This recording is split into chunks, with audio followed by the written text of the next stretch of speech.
To celebrate the release of her debut novel, Rope, Haitian-American writer M. Ketsia Theodore Pharel will be in conversation tonight with a panel of celebrated writers of Caribbean descent, Ms. Fabienne Josephat, Mr. Jeffrey Philippe, and Dr. Donna Aza-Ware-Soli. The panel will be moderated by our good friend M.J. Fiev. You, the audience, will not only get insight into Theodore Pharel's creative process and the origins of Rope, but you will also discover the strong links that exist among different countries of the Caribbean in terms of culture, history, and ideologies. This event is also part of the Whimsical Project's 2016 Caribbean series. Our moderator this evening, M.J. Fiev, has published her first mystery novel, La Fille de la Vengeance, forgive my pronunciation, at the age of 16. At 19, she signed her first book contract with Hachette Deschamps in Haiti for the publication of a young book titled La Statuette Maléfique. Since then, MJ has authored 9 books in French. 2 years ago, one more book released MJ's children's book, I Am Writing, written in 3 languages, English, French, and Haitian Creole. A Sky, The Color of Chaos is her first book in English. MJ holds a bachelor's degree in education from Barry University and an MFA from the creative writing program at Florida International University. She taught writing at Nova Middle School in Davie and is currently a professor at Miami-Dade College. She's our good friend. Please give her a nice, warm welcome.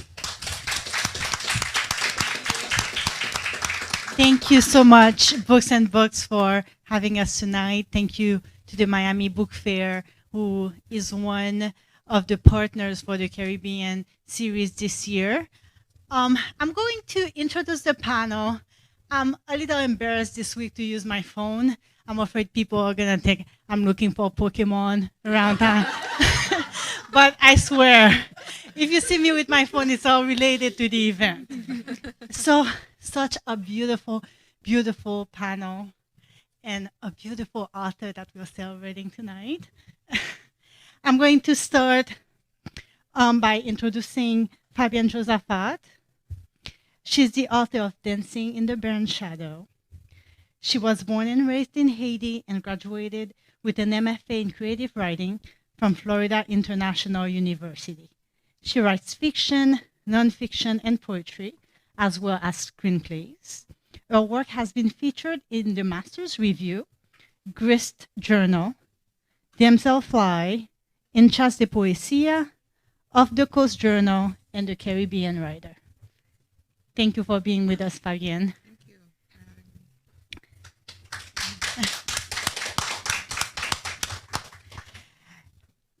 Then, next on my list is Jeffrey Philippe, who has published 1 novel, 5 volumes of poetry, 2 short story collections, and 3 children's books. His work is represented in nearly every anthology of Caribbean literature, and he is one of the few writers whose work has been published in the Oxford Book of Caribbean Short Stories and the Oxford Book of Caribbean Verse. Philip is currently working on a collection of poems, Letter from Marcus Garvey, and a novel, Garvey's Ghost. He teaches English at the Inter-American campus of Miami-Dade College. Thank you, Jeffrey.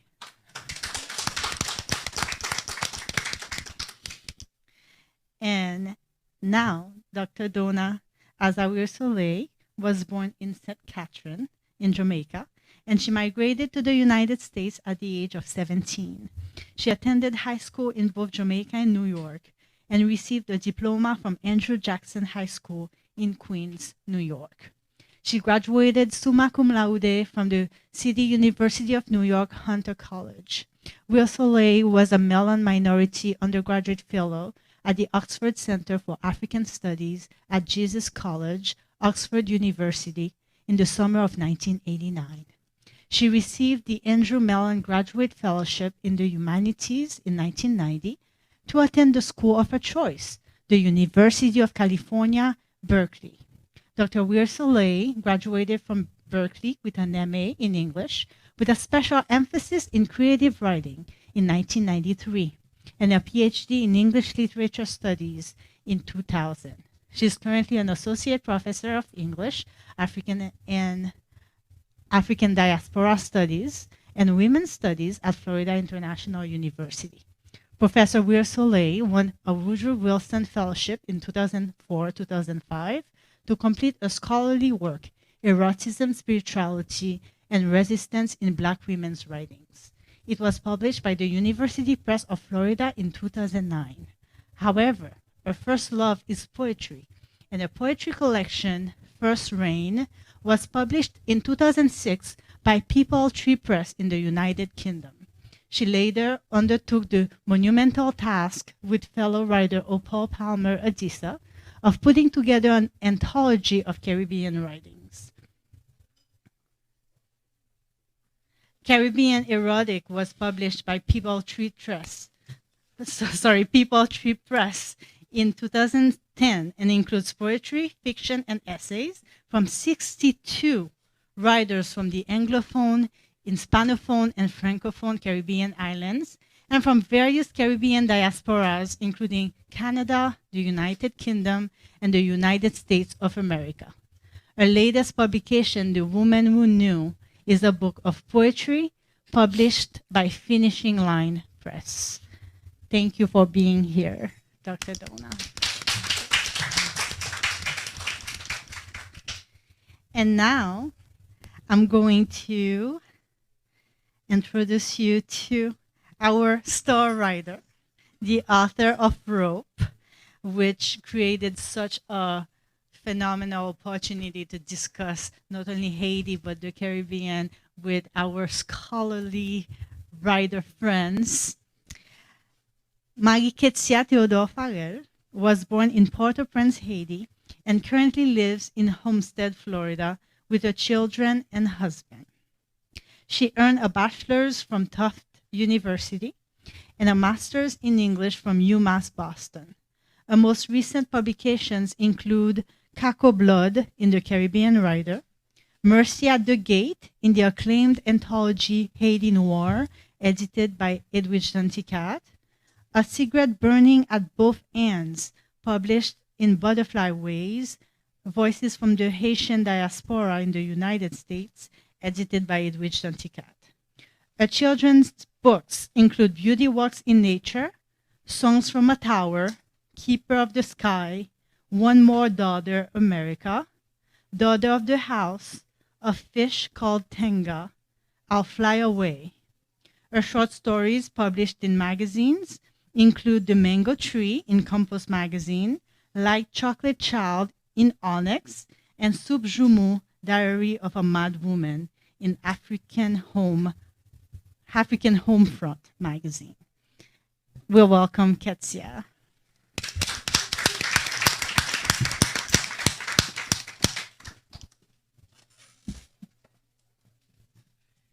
Thank you, everybody.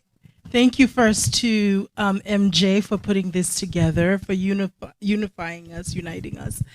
And I want to thank Books and Books and Christina, Aaron, everyone on the staff who helped, communicated with me every day. Thank you. Thank you, Donna. Thank you, Fabienne. And thank you, Jeffrey, for being here to help me celebrate. In Haiti, they say many hands make the load lighter, and it's true. Thank you so much. Okay, so I'm going to read from the prologue, and as MJ said, I'm going to stop a little bit, and the panel's going to have questions, okay? And this was MJ's idea, and I thought it was such a good idea, So kudos to you. A line of blood spread under Colvin's blackened nail, the one he'd been scraping with his knife. He was sprawled on his belly, hidden by brush and a large moss-covered boulder, looking down at the dark little bodies below. They seemed like little small dolls, hurrying through the ravine, heading no doubt toward the village marketplace. Everybody was passing along the side of the mountain, down through the ravine, heading away from the forest and toward the bustling village, just outside of the northern metropolis of Okap. Why didn't I pick Port-au-Prince or Léogâne like the other trackers? He chastised himself and ran his hand through his brittle, unwashed 3-month-old beard. Suddenly, his boredom was arrested and cuffed to the image of a woman on a mule approaching the forest. the forest that had hidden from him the one thing he needed to be free. As he watched the woman, the pages of his Bible, which rested a few inches from his left elbow, fluttered. There was no wind. Is this an omen? Women go to the marketplace to sell. The marketplace is in the opposite direction. Why would a woman be heading for the forest? He had heard that not even the voodoo priest or the most powerful masons go in there. Slowly, he crawled from behind the moss-covered rock and brush where he had been watching the travelers. He grabbed the reins of his mule and found a place to hide his steed. The woman and her donkey hadn't been moving fast. He followed by foot for about half a mile into the forest. But when she reached a canopy of trees, she vanished. 1 minute, she was in front of him, and the next, he saw a bird fly away, and she was gone. He chased the mule, but despite its burdens, the mule ran with the speed of a cheetah. Colvin kicked the underbrush and cursed. Finally, in exhaustion, he let himself collapse to the floor. He had a hunch, something he and his fellow tracking team hadn't considered. How had the rebels been able to survive and evade trackers for so long? They had female counterparts. No one would suspect a woman, and these Haitian bitches play the part real well. He was seething now. Well, she's gonna have to come out sometime. I'll wait for her. He created a nest for himself and waited under the canopy of mapu trees where the woman disappeared. 3 days later, the woman emerged from the dark inner forest to where he nested. He noticed immediately there was nothing on the mule. When she had entered the forest, all the sacks she'd laid on the mule, which he imagined contained the likes of breadfruit flour, cured meats, and medicine, were gone. As she neared where he lay, camouflaged by plants and moss, he slashed her mule across its knees. It brayed and threw her off. She fell and bumped her head. The mule clambered toward the ravine that led to the village. The woman lay on her back. He placed his gutting knife under her nose. Light mist told him she was alive, but she was not moving.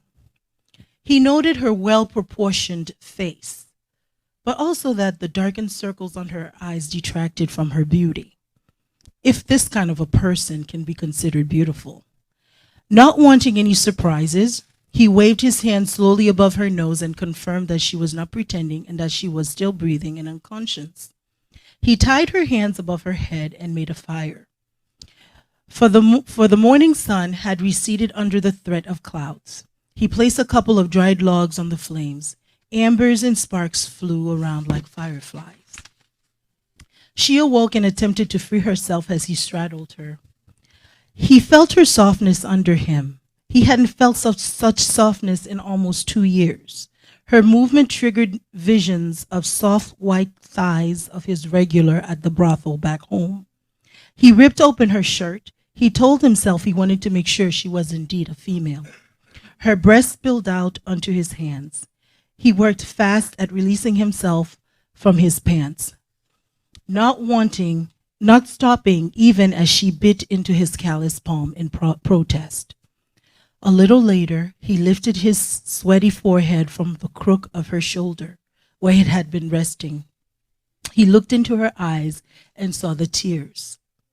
He told himself this was a ploy to weaken him. After all, she put a spell on him. Why else would he touch a nigger woman? He had never even thought of such a thing before. I'm going to untie your hands. Don't do anything stupid. As he lowered her hands, he asked, why they call you? She said her name so softly he almost missed it. Poupette. He laughed at the silliness of the sound. This woman was the furthest thing from the pink-cheeked dolls the name evoked and which his sisters played with when they were children. The thought of his sisters took him off guard. He thought of his family, something he never allowed himself to do. He remembered their bodies spread across the train track. He remembered the American natives who didn't ask for that train to come through their land, picking up the pieces of his family. His body was pierced by the pain of Poupette's knife lodged into his shoulder. With the speed of a lion on his prey, he punched her across the face and she fell back. He tied her down again. Afterward, he wrapped a tourniquet around his shoulder to stop the bleeding. Then he started to beat her on the soles of her feet. Did you bring those supplies to the Cacos? How many other female gorillas are there? Where is Champagne hiding? How many are hiding with him? The questions ran from him like the rivulets of sweat that dripped down his chest. He hung her by her hands from a strong branch. Then he built a fire under her. She only moaned. Words he didn't understand came out of her mouth, like she was speaking an ancient language and casting a spell. When she finally addressed him, the sun was setting. You've had your run, but soon as night comes, I'll turn into a wolf and I'll tear you to pieces. Is that so? He thought of how she had disappeared in front of him and all he had seen was a big white bird flying away. If you don't believe in voodoo, it can't hurt you. Still, something about her calmness and her resilience scared him. He climbed up the tree and cut her down. She screamed as she landed on the hard ground. He straddled her neck and held her down with his forearm. He forced her mouth open and stuffed leaves inside. He covered her mouth with the fleshy part of his forearm while he tied a dirty rag at the back of her head. Then, still holding her down, he carved a cross on her nose. This is what we do to witches and werewolves where I come from.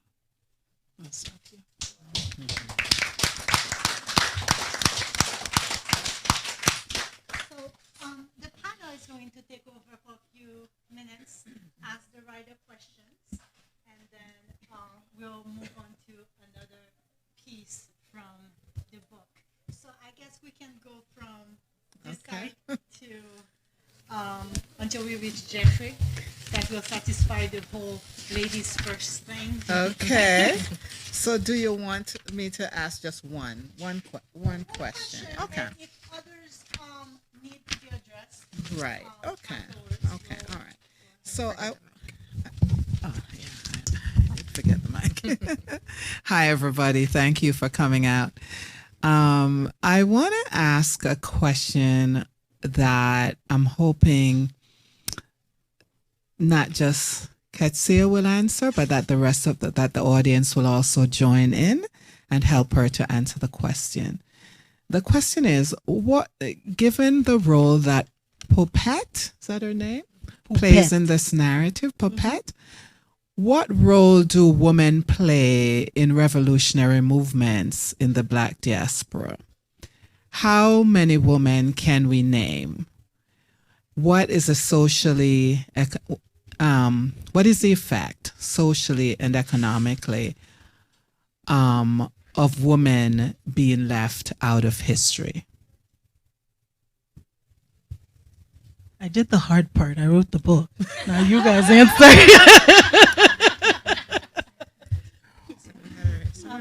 I'm going to bring the mic. Sorry.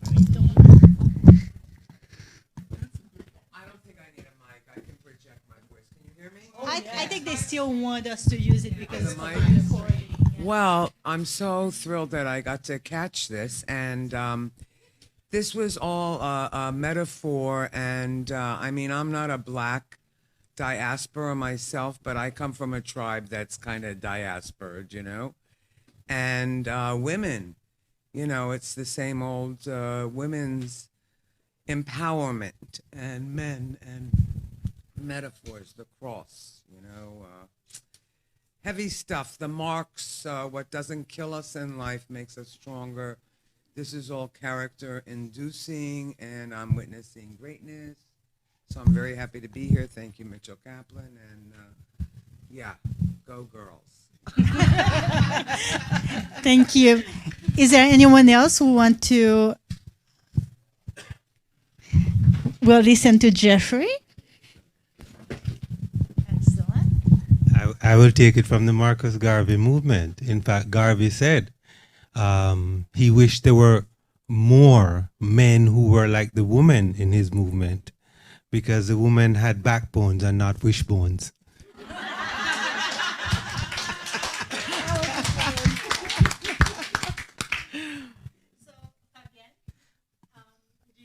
I do, yeah. Did you want to add something else? I don't want to steal the mic away from you. I don't want to be the one doing the talking. I just wanted to engage us and maybe just throw out a couple of names, if we have any names, if we can think of them. And then if we can't think of any names, then we need to think about why we can't think of any names. You know what I mean? That's really what I'm getting at. Her birthday is today, Ida B. Wells. Yes, that's true. Very good.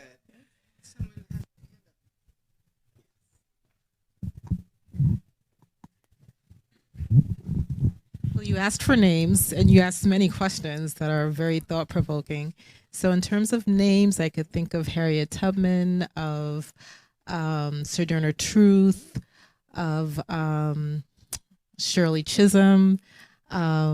I'm kind of blanking, but yeah, I know I was listening to someone was speaking the other day about the revolution in Haiti and how everyone tends to should speak about Toussaint Louverture, but not many people know about. I don't even remember the woman's name, but Probably Kathleen Flon.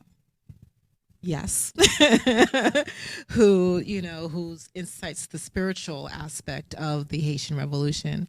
And in terms of women in movement, I mean, when we think about the Black Lives Movement here in the United States, is very much female led. So we still keep doing it. So. Yes, yes, And also Edwidge Daniket. yes. How much books inform me, because I was not a student growing up, and it's why I appreciate the metaphors. Also, even as a man, am I saying his name? Juno Diaz. It's amazing, the imagination, the witchcraft, the spirituality, and then the words and even the pictures, because I'm into the arts and symbolism. We communicate through all of these. And you ask a lot of questions and very provocative, because I really can't name anyone from the diasporas right off the bat. I mean, if you ask me about someone in the United States, I can name Fannie Lou Hamer, Angela Davis, Ashada Shakur. I mean, I can do that, and I should know some of those things too. So.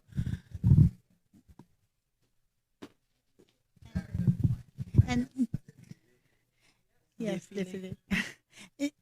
Fabian. Thank you. I was actually going to say Défilé and Claire Heureuse and those names that come up in Haitian history, but sometimes we forget. We don't talk about them often enough. So I'm so happy that you asked that question, because it's not that this is a cop-out, but it was sort of what I was going to ask almost. But I actually am very interested in historical fiction. And I wanted to ask Ketsia, I wanted her, first of all, to talk about the Kako Revolution for some of us who are not familiar, but also in talking about the Kako Revolution, I was really interested in the women, because you make such a point in that prologue to address the women as revolutionaries. And there's another part as well where they come up. And I just find it such a strong image. And I was very impressed with that. So I wanted to know if you could talk about the revolution and also address the women in that revolution. I was going to ask a similar question, but I was going to turn it around. Why did the revolution choose you to tell the story. Thank you. I'm honored. That's a big question. I know that I was taken by the Kakos because the Kakos were the rebels, quote unquote rebels, who went against the Americans when they invaded Haiti in 1915. And there was a time I was really obsessed with the Kakos. I even wrote a love poem to Charlemagne Peyrat. Yeah, that's pretty bad. So I kind of felt like they are, you know, we know Toussaint, we know Dessalines and all the great forefathers of the Haitian Revolution, but I don't think enough is done to talk about these men and women. The women, we know nothing about women who took part of this revolution, and so this is why in this book they are central. You meet these women and they are bad, you know, like bad, like Asata Shakur bad, you know, like they give as much as well as they get, you know. So I hope, you know, I can start some kind of discourse and critical work where people will be interested and say, hey, yeah, we haven't thought about this. Let's go find about these women and write about it. Yes. Can I then add to my question? Can you talk to us about the research or process of exploring that? I mean, I know you said you were obsessed, and I'm really curious about you finding out about these women, but also finding out about the other members of the revolution. First, I want to say this is not a historical novel. I cannot write anything historical to save my life. But I know from what I read, I was inspired, you know, mostly about Charlemagne Peyrat and other people who stood up. But I didn't find anything about women, you know, and I know being a Haitian woman, growing up with Haitian women, there is no way we were not blowing stuff up, you know. I look at my aunt, I remember one time looking at my aunt, I'm like, yeah, their body's buried somewhere.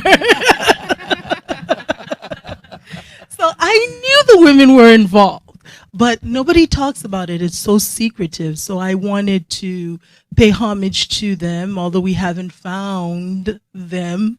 But I think there will be critical work done, not by me because I'm not a historian, but I always feel like what you don't have an answer for, you can create. That's what fiction is for, right?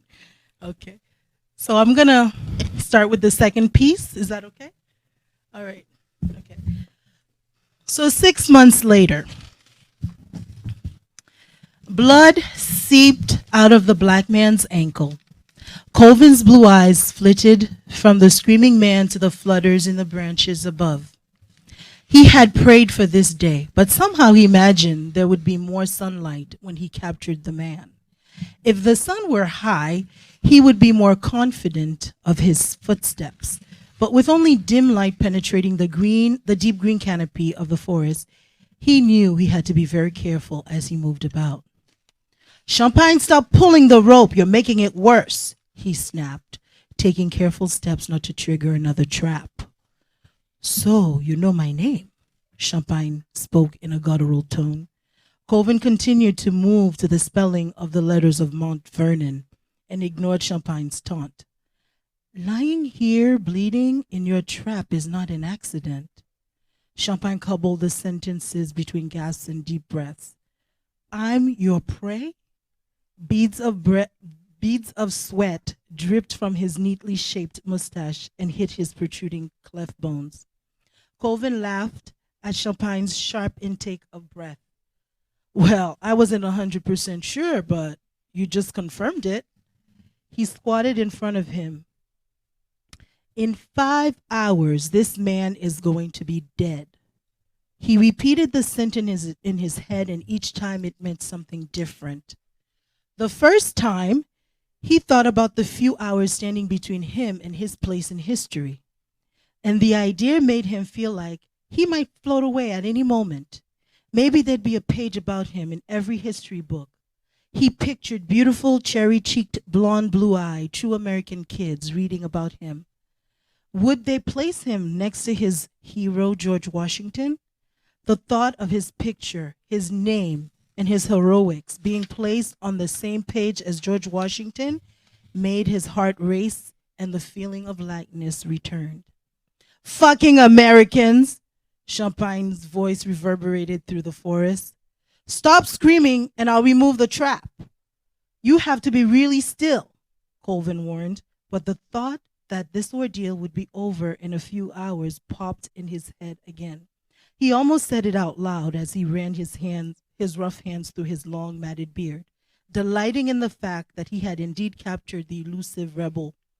He wondered how his superiors would receive him. Colonel Reich, with a mouthful of chewing tobacco, would say, Donner, you dumb son of a bitch. You did it. Made history like those crazy sisters of yourn on the Oregon train. I know you had it in you. Good blood, that one. He also pictured himself riding into the makeshift. Sorry, I had to make that voice. Sorry. That's how he sounds in my head. He also pictured himself riding in that makeshift garrison at Fort Saint Jean with the injured man tied up. Would all the other soldiers who hadn't been able to do it clap for him and pat him on the back? He looked at Champagne's face again and smiled as his captive shook his head from left to right. He wanted to say something about Champagne's well-maintained mustache, but instead a wide smile formed on Colvin's lips. This was the thing people loved about Champagne. Always an extraordinary gentleman, even during a war. Colvin wasn't surprised to see that what he had heard of the legendary Kako, as the rebel group was called, was actually true. Few legends lived up to their original stories. He thought about telling Champagne that, but changed his mind. It might give him the idea that I like him. Instead, he said, 6 months, you piece of shit. I've been cooped up in a hole for 6 months trying to catch you. Yes, I'm the hunter and you're the prey, you slippery motherfucker. Champagne closed his eyes and Colvin wondered if he was fighting the sensation of the soul wanting to leave the body. He pulled on the rope around his captive's torso and Champagne's eyes jolted open. They were like full moons rattling in his head. The pain contorted his body, making an instrument out of him. Colvin laughed. You know, when we couldn't find you about 9 months ago, we in the tracking team split up. Everybody thought you were in Port-au-Prince or Leogane. Some of the guys were fighting for that. I said, no, I bet he'll go where no one expects.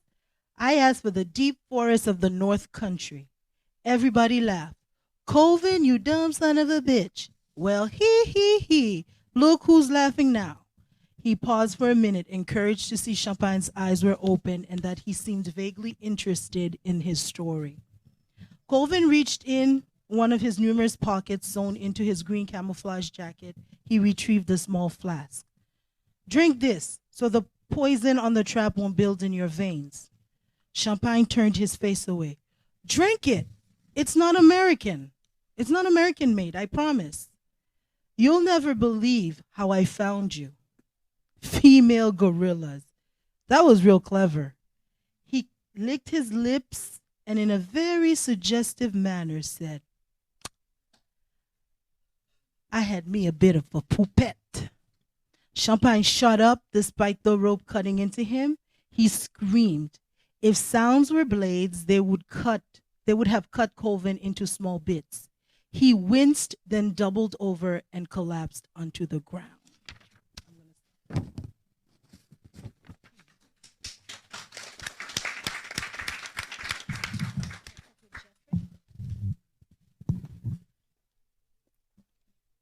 The notion of spells and magic and voodoo keep popping up throughout the novel. Why is this important to you? Because I think it's part of the Haitian culture, even if we don't admit it. I know as a child, even though I didn't grow up in a family, well, my immediate family didn't practice it, but it really fascinated me. My cousin would sneak me into voodoo ceremonies and I I really was enthralled with that because I wanted to know if it was real. I wanted to know about everything. Um, it's one of the things that Haitians don't come to term with. I think we still struggle. There's still a shame. We cannot keep it in perspective, you know. So, and I wanted to be true to my characters. This would be their mindset because this was the time they were growing up. So this would have been at the forefront of Haitian identity. This is how Haiti would have been looked at in the 1915s and 1925s that the story is set. Mhm. I have a question that may sound a little strange, but I'm going to ask it. I was interested in Colvin's point of view. He's such a complex character, and I actually enjoyed being in his head because it helps me understand him. And so my question to you is, why was it important for you to open with his point of view? And did you find yourself as a writer falling in love with that character? I really tried to kill that son of a bitch. I really did, but I couldn't find a way to kill him early in the story. So, I mean, it's one of those things when you're writing, the characters take over and they have a life of their own, and whether you like it or not, you know, you kind of have to let them, you know, have their say and be who they are and let the story and step out of the way. Yeah.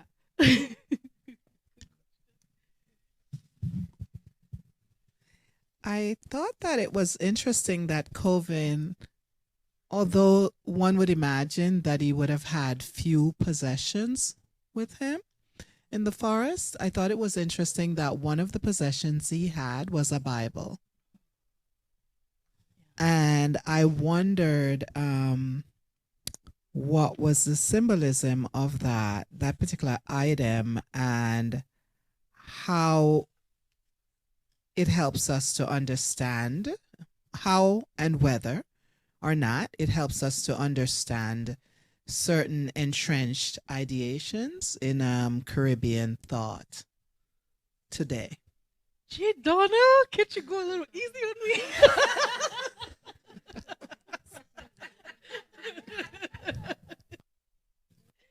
Okay.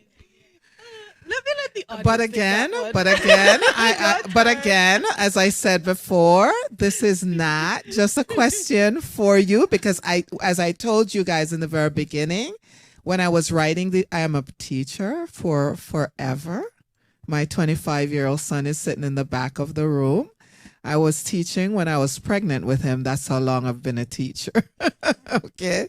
So I really wasn't trying to frame difficult questions for you. I really wanted to throw the questions out to the audience because I thought it's important to engage the audience and also to language is knowledge is a collective experience, eh?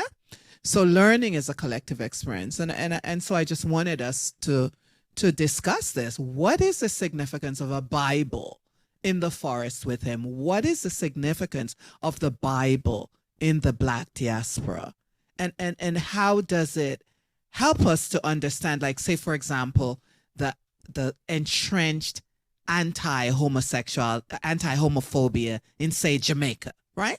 Like, how does the presence of the Bible help us to understand that phenomena that we have a tendency to kind of like come down really hard on Jamaicans for the position they take, and as we should.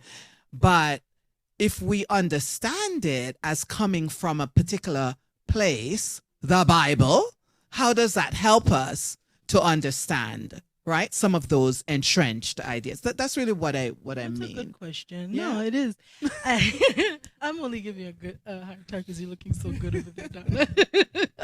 Okay, so Coleman has a Bible. It does come into play later on because he become an evangelist after the Americans leave. And he goes back during the Great Depression to Haiti because he can't seem to make a life in the United States. And ironically, things are better in Haiti for a white preacher than in America. So he does use the Bible, to finish his work. That's what he's thinking. Yeah. Yeah.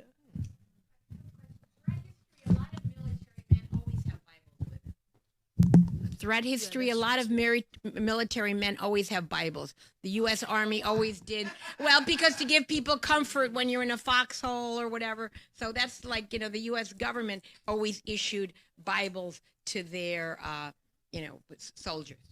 To give them comfort. Yes. Yes.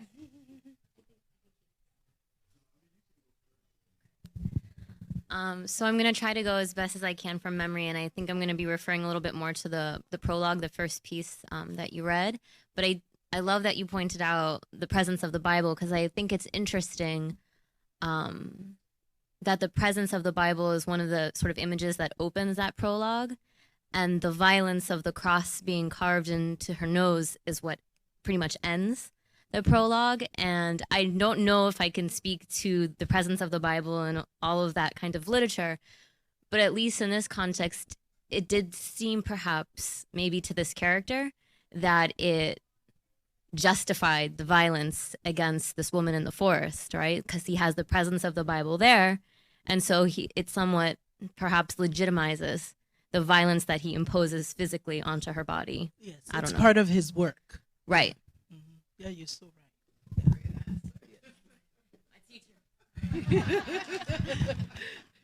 I'll go this way and then this way. Thank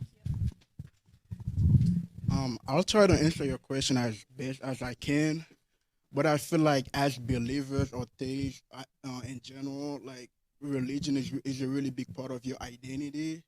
So even though like you're looking at slavery or like a revolution in general, like the oppressed, the ones that's being oppressed, like even though they want to get rid of everything from like the oppressor, they still want to like keep the religion because they feel like it's not just their oppressor's point of view, but it's part of like their identity also, So it's like they would get rid of everything. Like if you look at the Haitian Revolution, like they got rid of like almost everything, but they still kept the Catholic religion even after like they revolted from like from the French. So I feel like religion is really a big part of our identity. So that's why like it's really important to have the Bible and like anything that remind them of like their religion with them. So One could even say they kept it because it's literally carved into their noses. exactly, exactly. Yeah.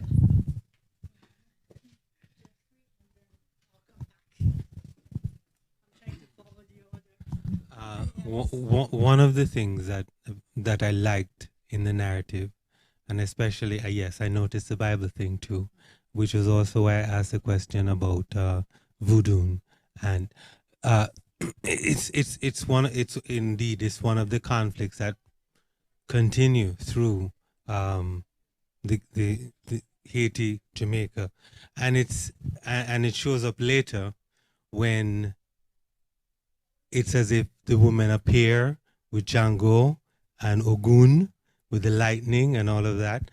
And I think, part of the struggle within the Caribbean psyche is this conflict between revealed religion, which is the Abrahamic religions of the Bible, Christianity, Judaism, and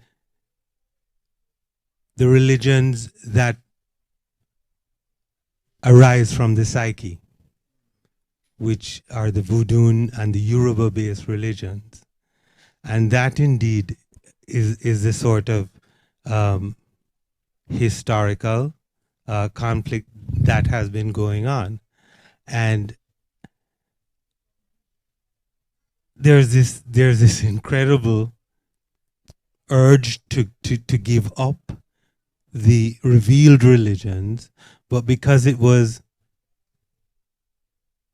burned into our flesh, it's like, if I give this up, what will the massa think?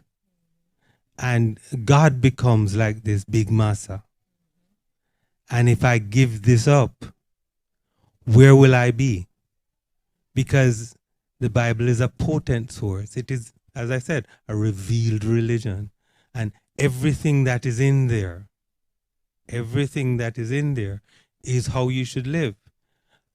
But then you come to Shakespeare in Hamlet, who says, there are more things in heaven and earth than are revealed in your philosophy, dear friend.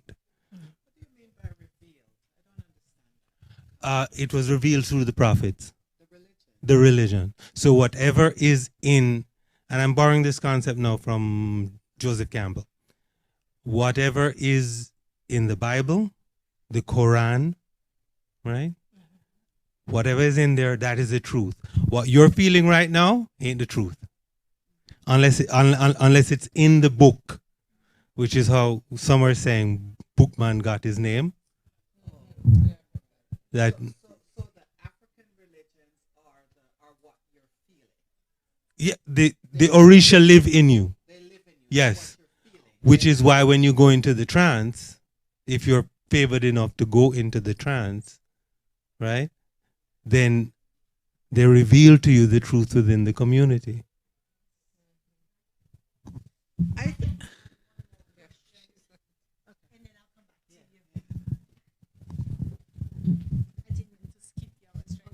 this is very interesting because I'm from Puerto Rico, and I have the three in me. What you say is true. I have black, I have Indian, and I have Spanish. And one time I got experience with somebody that say, "Oh, I invite you to some place that you're going to feel everything." And I did. I really did. And I cried for the three of them. I really cry because I have it in me. My father come from Santo Domingo, Dominican Republic. And I have one aunt that is black. The other one is white.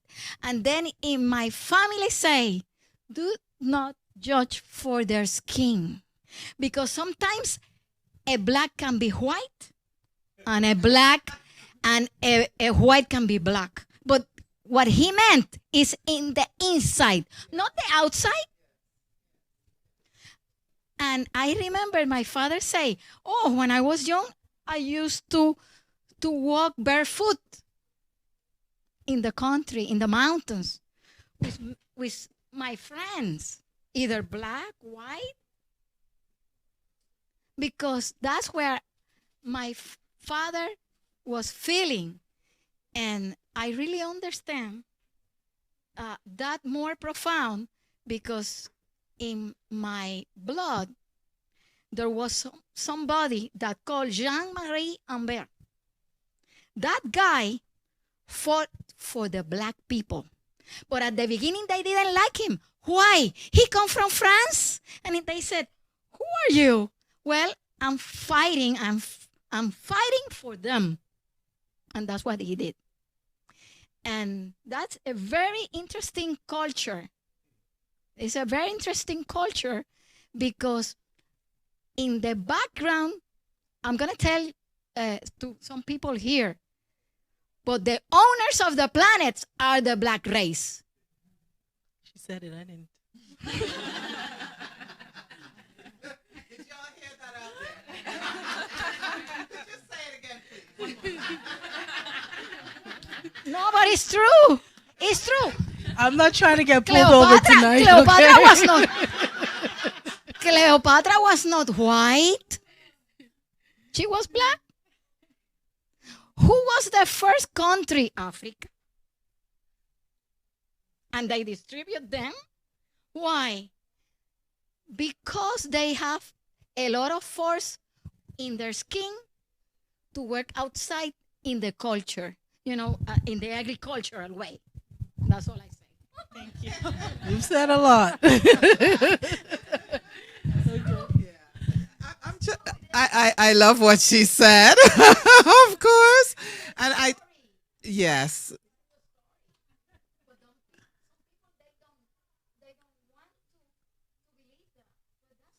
Yes, thank you for your contribution. I appreciate that very much. I almost don't want to go back to what I was going to ask because I find that where she took it is such an interesting place. But I just want to make the statement, and I'm not going to make a lot of it. I just want to say that, I've been to Ile Ife, which is the where the Yoruba religion originated in Africa, in Nigeria. And one of the things they say about Ile Ife, which I think kind of contradicts this idea that it only is inside, that it is not revealed, right? That our religions are not revealed. One of the things they say in Ile Ife is that Ile Ife is where the gods descended. And that's from their mythology. So they have their own prophets doing their own revelations, and what they have passed down from one generation to the next is that the original gods descended in that place called Ile Ife. And that's just one story amongst many. So I don't see the Abrahamic religions as more revelatory for that reason. No, they're not. The Abrahamic religions. The Abrahamic religions are bound by only what is written in either the Quran or the Bible. Now, the Odu, which is the literature of the Yoruba, that is passed down through oral lines. But even then, when the spirit descends upon the person, when the person is, to want of a better term, possessed by Django or your nice Oshun color that you're wearing tonight, when the person is possessed by, or let us say Oshun, then there are things that he or she may do which are true but not necessarily condoned by what is written in the Bible.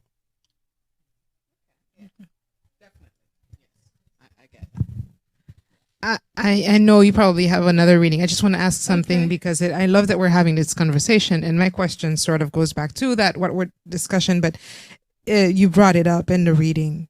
I find it so interesting that Colvin himself has that thought: if you don't believe in voodoo, it can't hurt you. And that surprised me, because that is something that I hear Haitian people say. People who who are convinced that the Abrahamic religion is the one to follow, right? So, but there's still that fear that, the gods might, right? Just in case.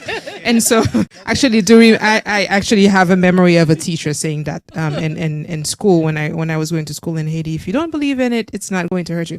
I thought it was so interesting that this is a U.S. Marine tracker who's waiting for this person in the woods and who's thinking that. And I was wondering, well, where did that come from, and how interesting that he thought of that. So I was wondering if you could address that. I think he would have, they would have told them that in their debriefing. Oh, you're going out there, you're going to meet natives, and they're going to try to scare you with the mumbo jumbo voodoo, and Colonel Reich. Okay.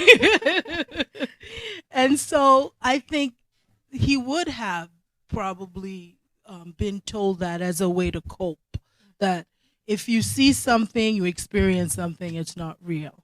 Right. That, that's a way to deal with it. Okay. All right. So I'm going to read the last part, and then we're going to take last questions. Okay.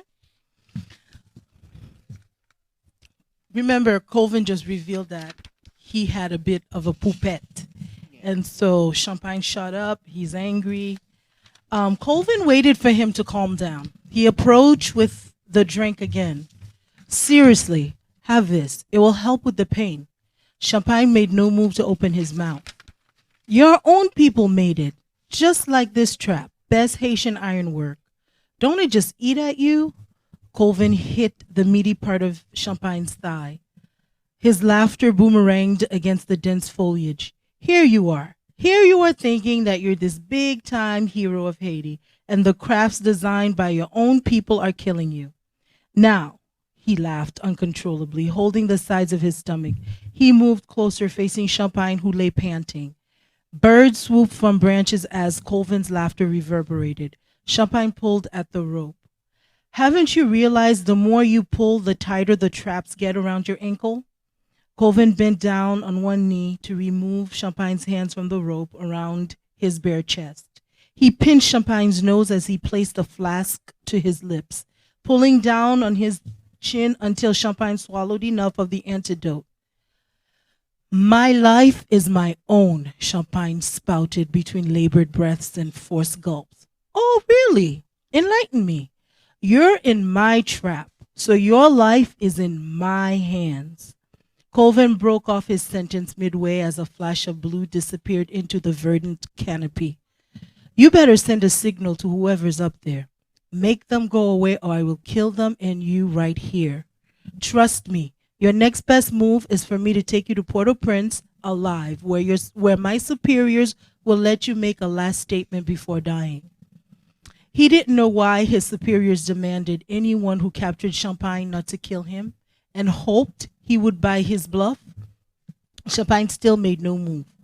Trust me, Colvin said. They will kill you, but you can make a statement to stop this insanity. You can prevent more people from being killed. Champagne closed his eyes, a sign Colvin took as the medicine taking its effect. People often don't understand. The life they seek to destroy can become the line that tows them in. Champagne said. His word sounded slurred. Spare me the metaphors. Did you spout metaphors for the 20 U.S. naval soldiers you killed? You wage war on us 1,000 times over. Every morning, every street in Port-au-Prince and Au Cap, you leave dead bodies on our streets. What is it you people like to say? Haiti, the first independent black nation since 1804. If you hadn't been a mess, we wouldn't have to invade. Champagne coughed and spat at Colvin as Colvin squeezed his nose, taking the opportunity of his open mouth to drop in more antidote. I don't know why you bother. At any moment, I can leave this body if I want to. You see over there? Champagne pointed 2 fingers toward the horizon to the only patch of sky, a blue hole among a thick green forest. Standing there is a long line of warriors, Shango and Ogun united. At that moment, there was a flash of lightning, followed by drumming thunder that seized the forest. Colvin wiped his eyes with the back of his hand.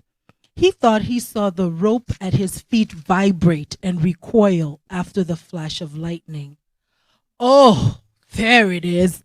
I was waiting for the hocus pocus voodoo nonsense. It was just a coincidence that lightning and thunder happened when you said that.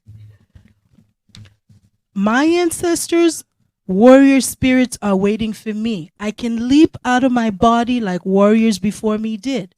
Warriors like Boukman, Makandal, and Dessalines, to name a few. Leading them right there is Shango. Don't you see his towering size beyond that tree? Allow me to let you feel the banging of their swords and shields. Champagne lifted his hand and a bolt of lightning hit a nearby tree. A thud and a yelp resounded through the forest. Colvin wouldn't admit it if someone beat it out of him. But for 1 minute, he saw in the trees hundreds of warriors. Were there actual living followers of the rebel coming to free him? Or were they, as Champagne insisted, a guardian force of warrior ancestors? Colvin shook his head, chastising himself for entertaining such thoughts. Champagne lifted his hand and another bolt electrified the air. Do you want me to keep going? He smirked, a sign Colvin interpreted as amusement and acknowledgement that Champagne knew he was scared. Colvin breathed in deeply, puffing his chest. Suit yourself, but no lightning god is gonna take you alive from me. You'll die in less than 5 hours, just enough time to get you to Port-au-Prince and turn you in. He cocked his pistol. Your death can be sooner if you don't tell your men to back off. I saw them when lightning hit the trees. They are not men like you and me. They are the ancestral warriors. Okay, suit yourself. Colvin began to shoot toward the trees. After several shots, he stopped to gauge Champagne's reaction. Champagne's eyes remained closed. "I'm only staying here for you," he said. "You have crossed our fates. The rope with which you bind me will anchor our destinies." "Blah, blah, blah," Colvin said as he removed Champagne's ankle from the metal trap. He poured some of the coagulating powder over the wound. Champagne sucked in his breath. Colvin placed his knee on the good ankle, just in case Champagne had ideas about kicking him or escaping. He wrapped the wounded foot and then, with his rope, tied Champagne as if he were a mummy. He placed him astride the horse and climbed on behind him. A few miles later, Colvin thought he heard something, as if someone were tracking him. A few hours later, as he approached the mouth of the forest, he saw the spot where he had watched the village and where he had first seen Poupette. Then, for a fleeting moment, he saw a row of some 20 female gorillas. Not gorilla, I have a bad accent. Gorillas. On the other side of the gully. He could see from the ones who stood sideways that the women had their cutlasses strapped to their backs and shotguns to the front.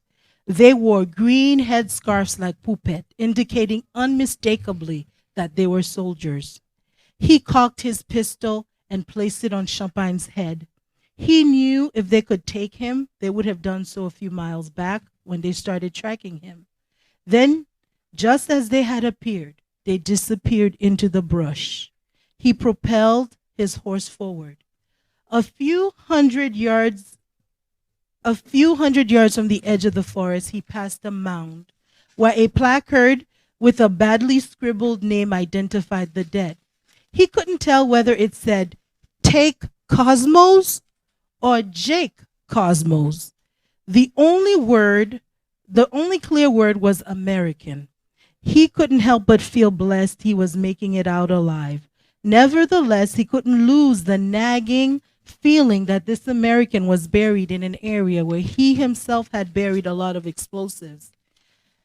Had his brethren fallen by his hand? Should he remove the explosives he'd buried? There was no time. In 4 hours, I will have my medal for capturing the man most dangerous to the American government, Champagne Pepla, one of the leaders of the infamous Cacos. The end of the prologue.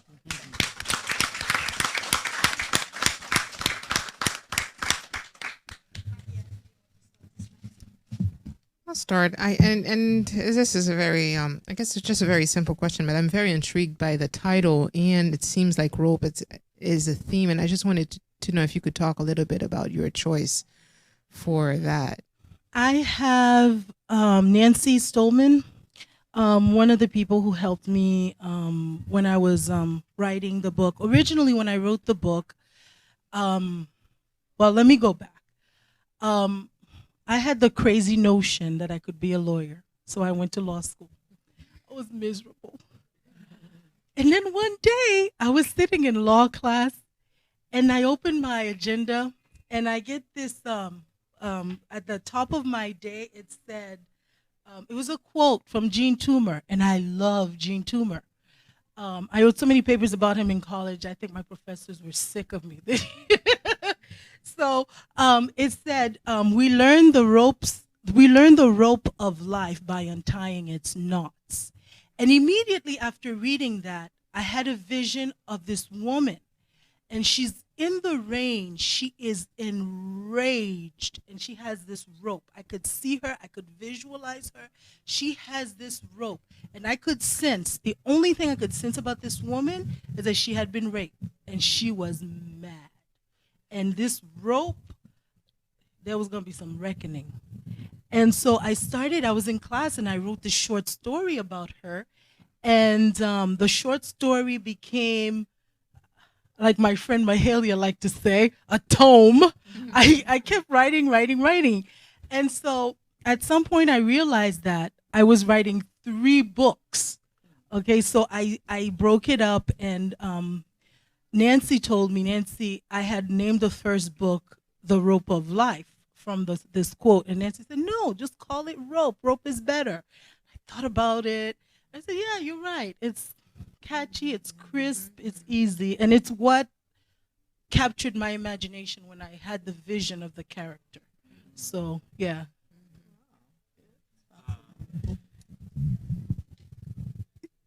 The idea of the rope, is that also because I noticed in the novel, is it also tied into, because how Chango becomes an Orisha is he hangs himself.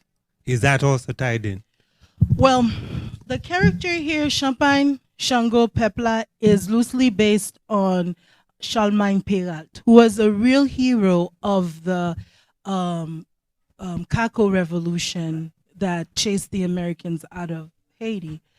And so, but I didn't want to put him in the book. Originally, I did. But then I started to think about it. I said, it's not fair to him. He does have living family. And then characters, you know, they take a life of their own. But he was hung on a door, tied with a rope. And that rope captured my imagination. So when I started editing the book, I thought, wow, bringing the two together, it just worked, you know. Well, that just came later when I started to think of how he would have thought. Yes, exactly. Yes. The title kind of reminds me of Edwidge Danticat's image in Potomitan, when she narrates Potomitan, the film documentary Potomitan. The image of the mother braiding her daughter's hair. So the rope reminded me of that image. If you look at, you know, at how a rope is constructed, it could kind of look like, you know, the three strands that you put together to braid hair.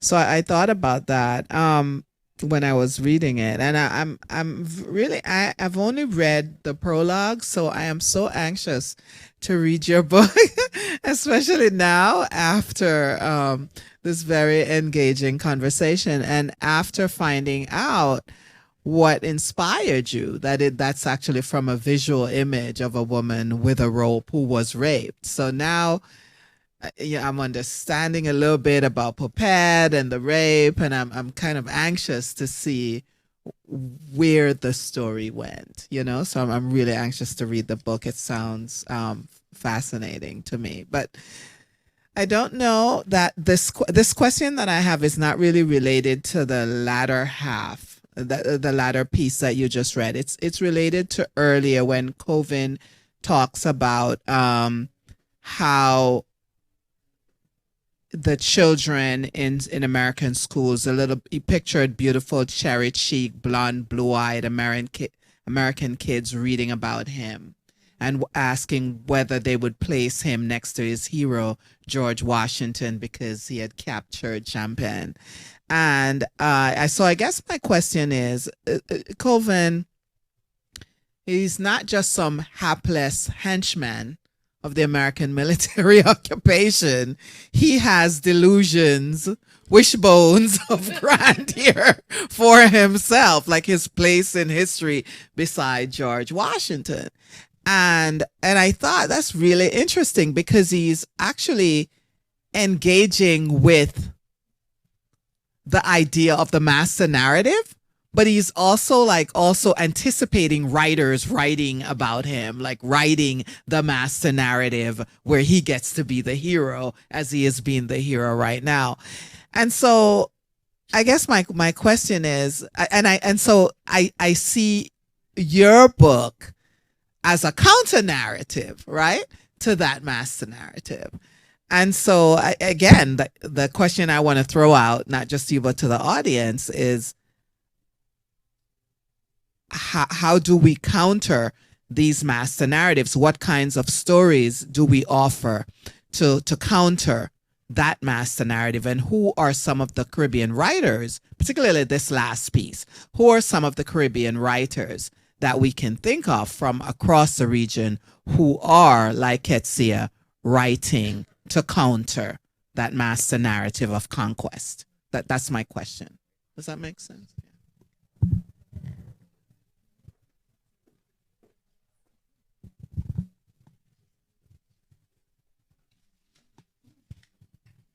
Anyone from the audience?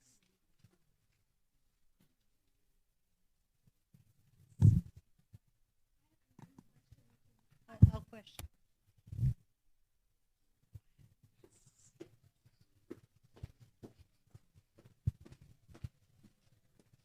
I think one example could be the writer Tiffany Yannick, who wrote her book as a response to "Don't Stop the Carnival." One idea.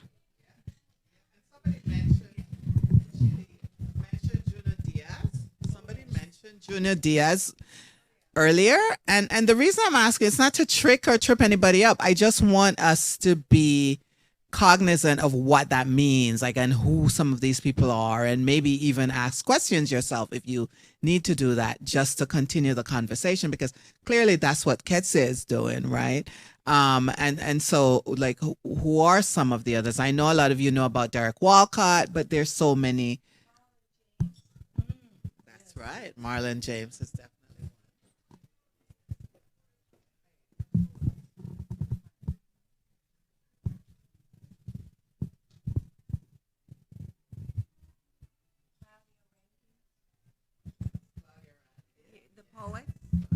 Okay, Cloudy ranking.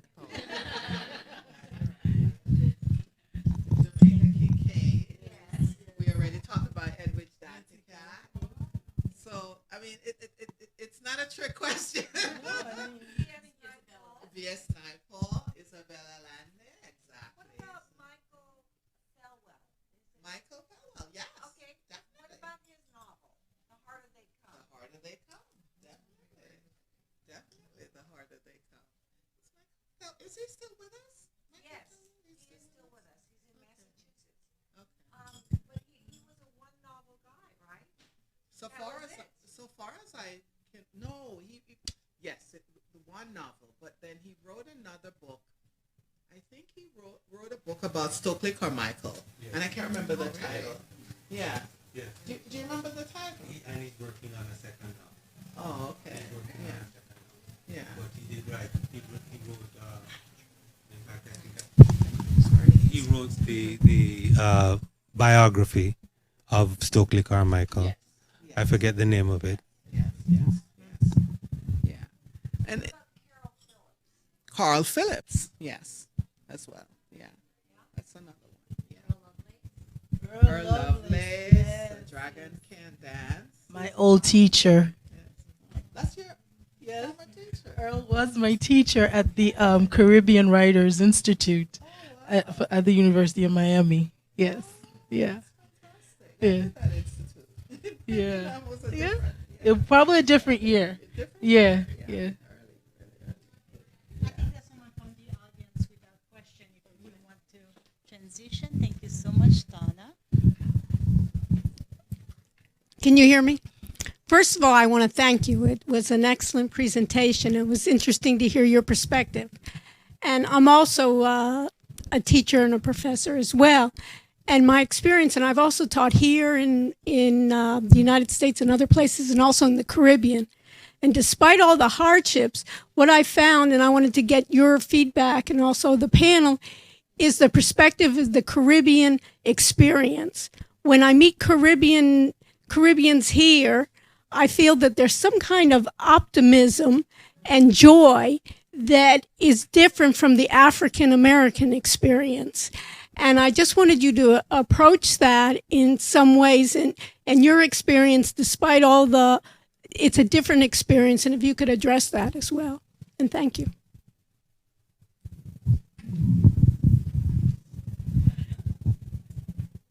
Look, people, I wrote the book.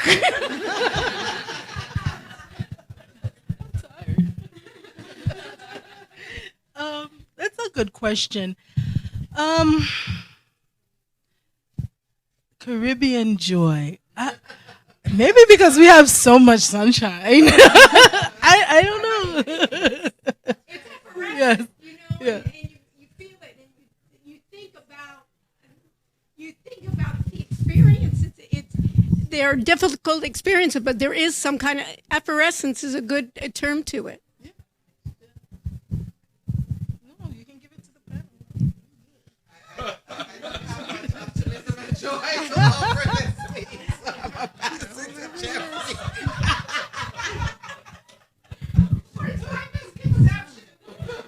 So Jeffrey has joy. He's one Mr. guy Joy. among all of us. Well, yeah. To sort of again go back to my grounding in Garvey, to sort of paraphrase Garvey, the only difference between someone from the Caribbean and the United States is a boat stop. You know, is where the boat stopped.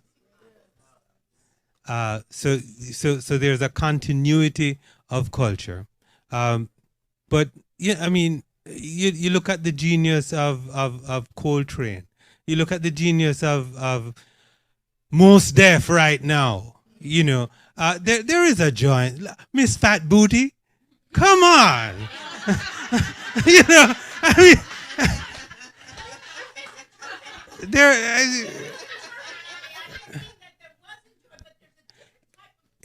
well, the joy is expressed differently, but at the base of and this is a generalization, but at the base of African culture is this joy and optimism about the future, and no matter what has been thrown at us. I mean, in Trinidad they outlawed drums, so they invented steel pan. You know, so we have to be.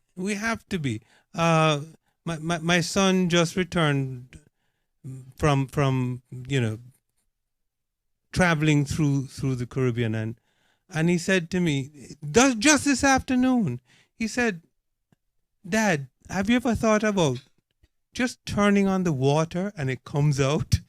That is a miracle." You know, and because we have these religions like Rastafari that ground us to reality of life and everything else. We have to be thankful. We have to be joyful because we know I might not make it home this afternoon. You know, I can leave here and get pulled over, and that is it. You know, he was last seen at Books and Books. So you have to give thanks for every moment, and you know, give thanks. We have time for one more question, so you're it. I don't have a question. I was just playing off what you were saying. I believe that Caribbean people have more of a joy because of where we come from. We believe that like America is the land of the free and we have more opportunities and it's just a better lifestyle. That's what we're taught. So we come over here and yes, we can get a job and yes, we can, you know, buy things and send home to our families. So I think that's a different joy than just being born here.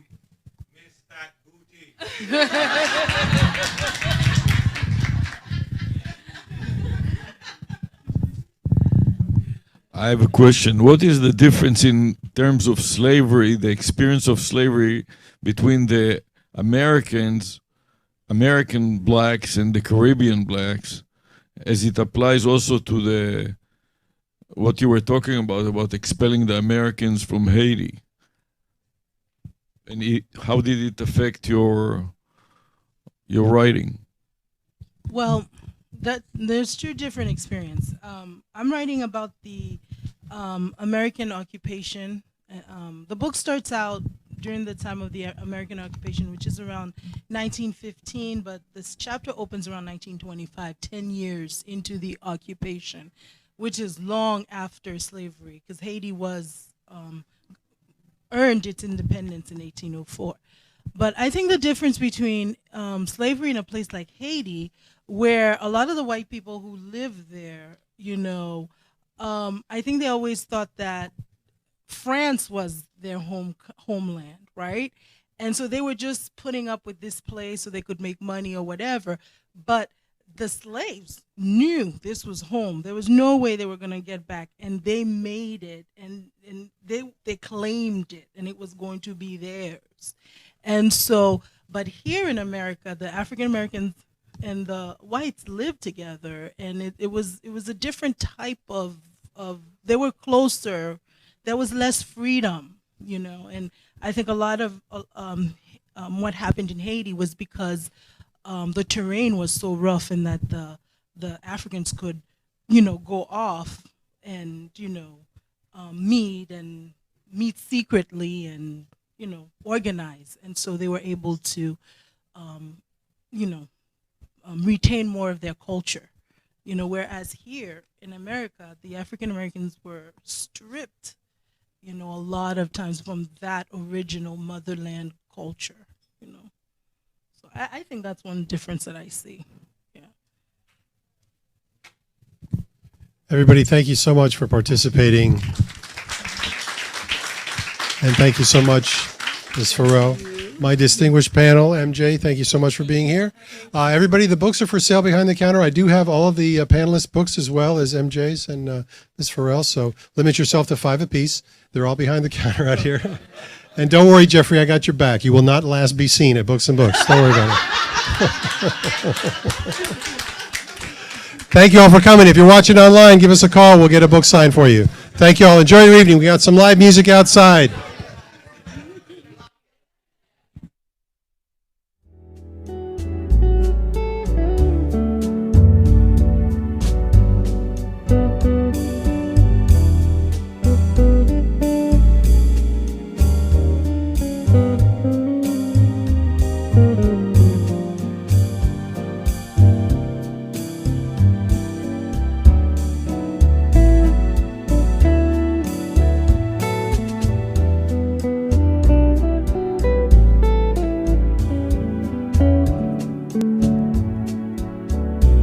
Thank you.